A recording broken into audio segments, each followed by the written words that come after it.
Now, this is the story of the Pro Street Bobber. We used a Redneck engineering frame. They were real popular during that time period.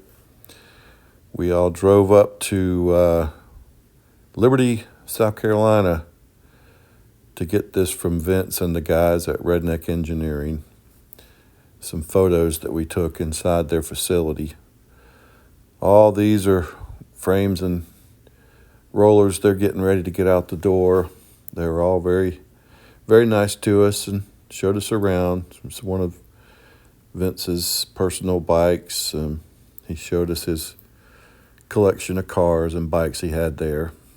And then we finally got around to what we went up there for, was to pick up the setup that was ordered a few months prior. And then we headed back to Tampa. Don't have any pictures at all of the mock-up on this one. I just have pictures of when it was completed. Rick and I worked on this one together in spare time. It turned out really nice. Scott at Attitude Custom Painting did the painting. Everything was chrome plated, the frame, the wheels, as much as possible, the oil tank. This was really something else, as you can see here.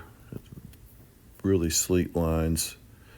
I forget what engine we used on it. I think it was an S&S engine. Then, we finally had the opportunity to take the bike out, and we rode the Bonneville Special and the Bobber around a little bit. We took it over to Daytona to Carl's Speed Shop. That's when he moved to Nova Road. Cyril Hughes there. Several photographers were taking pictures of the thing.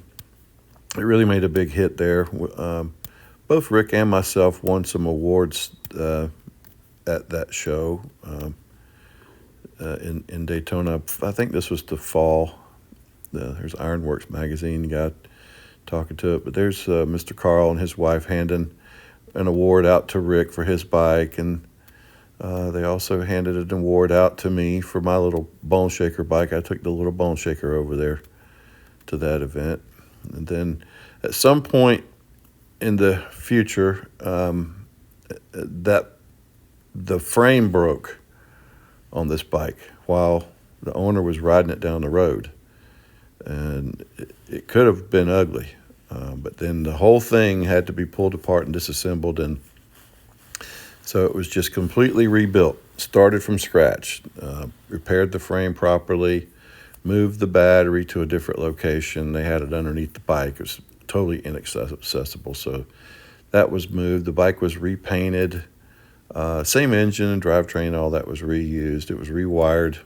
Different style seat was put on it. It put ape hangers on it, changed the things around just a little bit, and just gave it a little bit of a different look. Really, really nice bike. It came out real good. Then it was time to take it down and get a photo shoot done. Steve Kelly from Europe was interested in the bike, and so he decided to do a shoot. We used the Skyway a lot. That was a really nice place to do a photo shoot.